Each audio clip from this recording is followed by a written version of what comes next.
Man, man, man.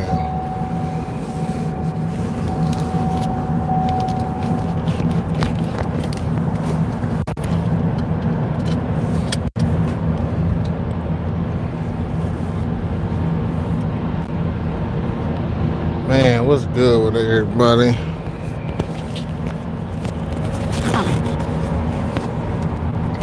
Hope everybody been good.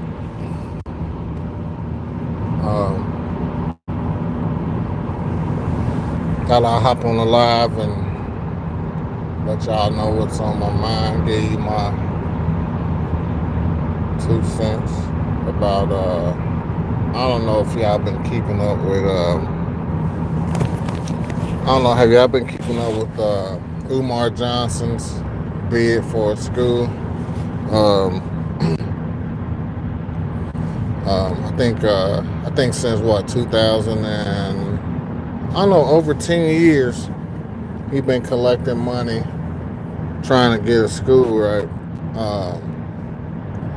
From donations and everything, and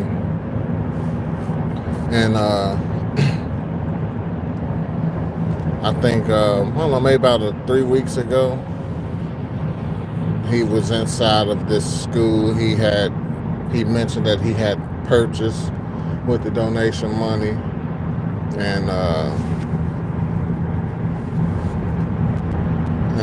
he was, well, actually he was outside of the school. I'll leave a link to that video in the description. Then he actually showed inside promotional video at school. Kind of going over what the school stands for, and the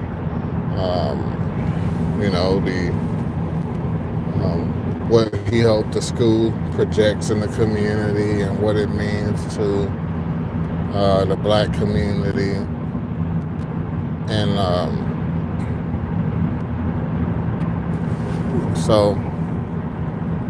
and I admit I haven't donated. I don't know. I've really just come familiar with this issue maybe about a year. Umar Johnson School for particularly black boys. The Frederick Douglass Marcus Garvey School, and but being non-biased and going to YouTube channels and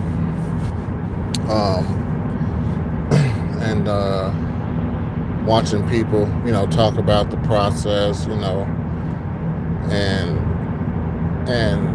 to hear all the people talk about just where has the money gone, and people are starting to uncover documents and facts showing that he probably didn't pay full price for the school. I know he's mentioned he's been rolling with the donation amount being $750,000, but I know it's proven that he's been collecting money for I don't know, close to 10 years. So it's like, what happened to the money? But that ain't really my gripe though, for real. It's like I don't know, you just think about you find people questioning, like, okay, how can Umar open a school if he owed child support, or if you are negligent in school loans, and just like simple stuff you can look up and discover that that would almost immediately eliminate him from I think being a principal. And then you look up the business of owning schools, and just getting all the ducks in order to be able to run a school, and being able to employ teachers, and the operating expenses of a school, because I know he's still asking for donations, and these donations that he currently asking for is for to fix the school up and stuff like that. Then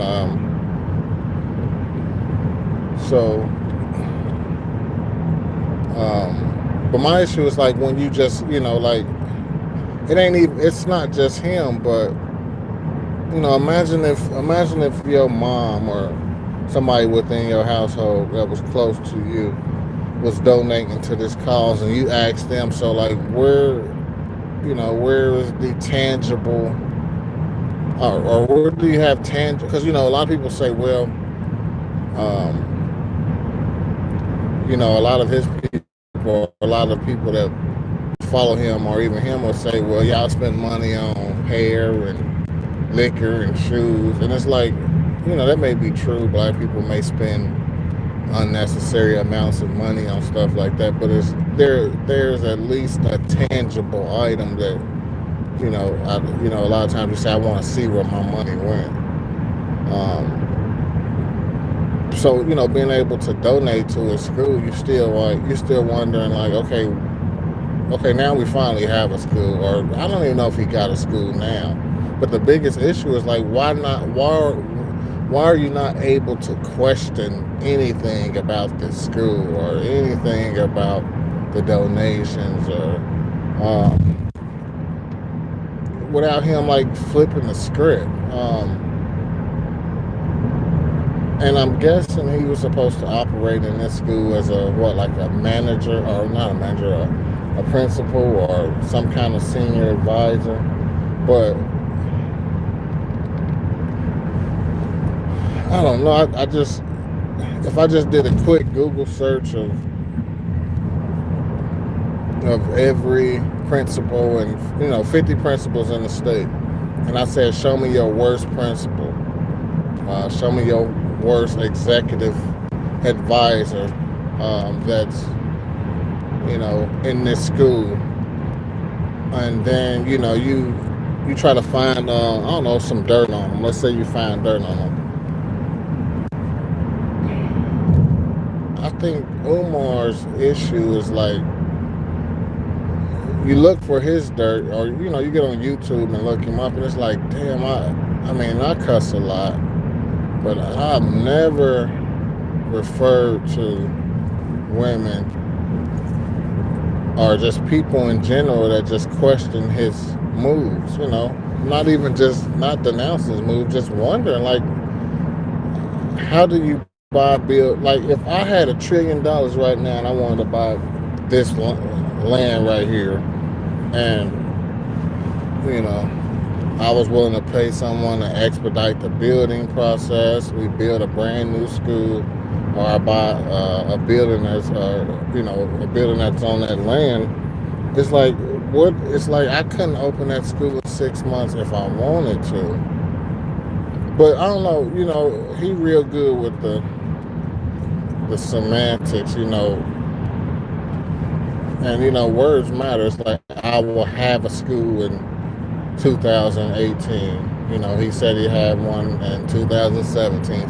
So you hear that, you thinking, oh cool, I'll enroll my son as soon as this school open in 2 months, or I'll enroll my son as soon as the school open up next year. And it's like, no, it ain't. That's not the case. You still gotta have all these permits, and it almost seems like he put this stuff out there. He kind of he pep up his base, with his speeches and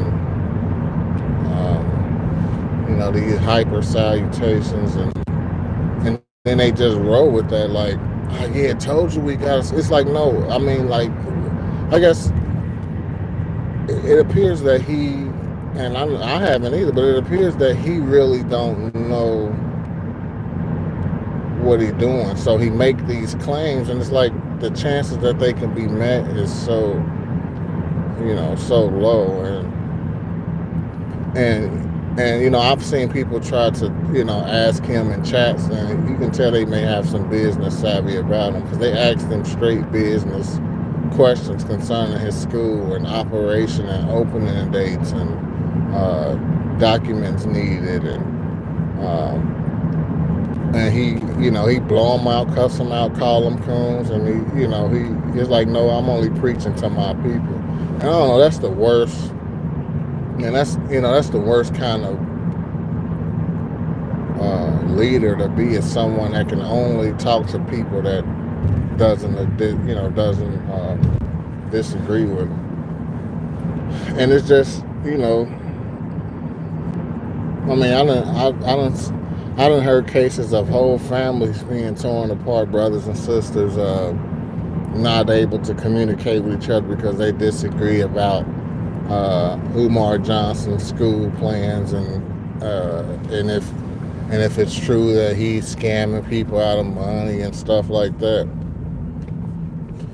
And I don't know. I mean, I think if you agree with him or disagree with him, you should be able to simply ask us, a question about, who, what, when, where, and why, and not be punished and cussed out and banned from, any social interaction. Anybody that, asks questions, simply asking questions is a coonish act.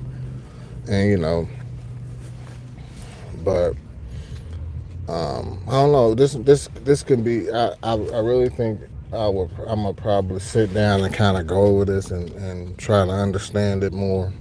Maybe do an episode where I can speak upon this and chop it up and edit it so I can present different stuff to y'all within the video.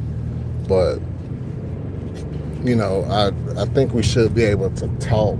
Or there should be discussions about something so important as opening a school where black boys supposed to be, encouraged to,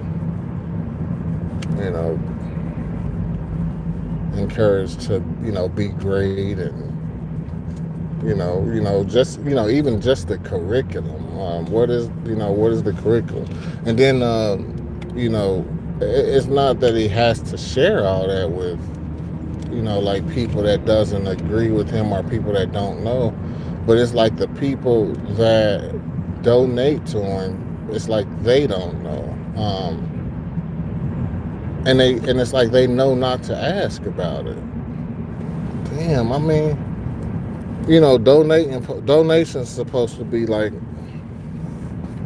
it's supposed to be like an act of kindness to where, not that you should be able to brag about it, but you should be able to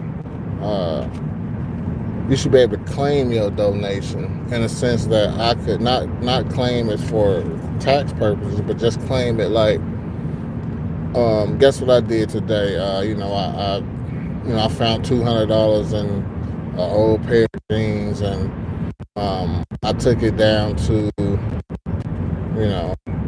downtown to that,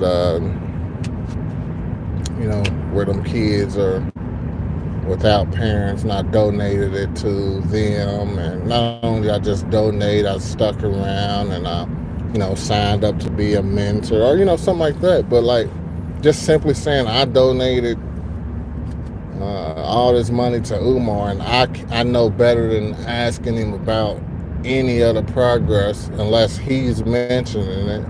And then when he do mention this progress, the dates change, he push out dates, and that's fine. But can is I don't know, maybe someone can get on here. Is there like an official like website that shows the progress of the progress of gaining this school eventually, or the process of maybe getting it cleaned up, or I don't know. I mean, I don't know, dude. I don't know. To me, Umar do sound like a con man in a sense. People that know people that know con men that grew up in certain areas and realize the guy that lived next door to you who couldn't write or read, but could con you out of money for liquor, or just because he understand how to put words together and make you comfortable enough to give to him. You understand, like, that's conning at its simplest conform. It's like, this guy is not, he's not brighter than me. He can't outthink me, but he knows exactly what to say to make me comfortable enough to give him money so he can continue to drink all week. So you got that kind of comment all the way up to the ones that, that is brilliant and understand how to use words even better than a guy that could barely even speak a lick of English. So you see it, you take away the eloquence, and you just simply look at them on the surface. You be like, oh yeah, these are the same people. So like, for me, I look at like, yeah, like, what's up with, he always has to repeat things twice. It's almost like if I was sitting here talking to, say like I had somebody in this passenger seat, right? Say it's this girl's dad this girl's dad I was dating. He didn't like me because maybe of what he heard I used to do or what I'm currently doing. But he giving me a slight chance. Like, I'm gonna get in the car and ride with him. We gonna go. We sitting here having a talk. Maybe we gonna go out to the bar and have a drink. And I know I'm behind the 8 ball because of my past, but every time I say something to him, I gotta repeat it. It's like, yeah, sir. I really want to marry your daughter. I really want to marry your daughter. It's like, okay, I wonder that stick. Yeah, because I got all these plans to build houses and buy these nice cars, and I want to help her get her life together. I want to buy these nice cars. I want to get these houses. I want to get her life together. It's like, why? It's like, what is the second echo for? It's like, say you have a conversation. This is gonna be short, but police chasing people in cars, and people fleeing from police. And I don't know, I just try to look at stuff the most logical way. And someone told me it makes sense if the person committing a crime would just stop, and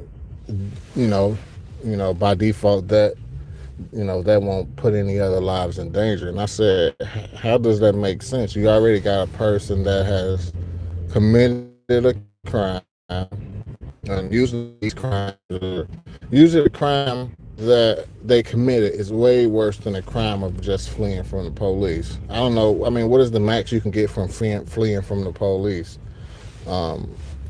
Honestly, if you don't have a crime linked to that, you probably won't get anything. Let's just pretend it's a year. Okay, but if you just robbed a bank and punched the security guard, and you robbed a bank with a gun, you punched the security guard on the way out, you stole a car. I don't know, what are we looking at right there? 15, 20 years? I don't know. What makes you honestly think they're gonna stop just because the police is behind them? Like, that don't even make sense. It's like you're not even recognizing that this person is an habitual lawbreaker. So it's like, I'm in the car fleeing from the police, I'm still habitually breaking laws. So the argument is like, don't chase them, because a lot of times what's happening is they usually, more than often, they are just killing innocent bystanders, running through lights, trying to flee from the police and hit the family that's dead. The driver may live, the driver may die, but it's like, you chasing them because of what? Like, it really needs. I'm not sure if the laws in Ohio or any other surrounding states for stuff like this, but that argument came out of Ohio, so I was just defending the idea of someone breaking a law. Why would they stop? So it just seemed like the police should be more responsible, or even professional, to be like, eventually I'll just get them coming out of the house, or pulling out of the gas station, or I'm pulling in the gas station and they just get out, stepping out. Get them then. It's like, why put extra lives in danger by trying to chase them through residential areas at the 100 miles per hour? And it's like, it doesn't make sense. I don't understand, I don't get that, why you feel you need to chase somebody just to,